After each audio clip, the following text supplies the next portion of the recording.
तो किस गिद्दे में आते हो?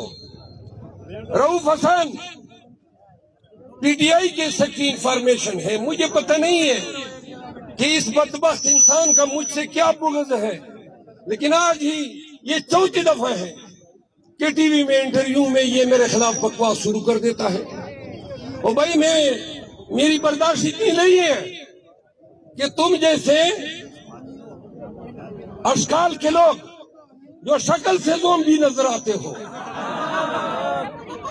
सुने, मैं पीटीआई के झंडे में अपने खिलाफ हरदर्सराई करने वालों हर एक को चैलेंज करता हूं कि मेरे लिए सबसे अहम मेरी इज्जत है।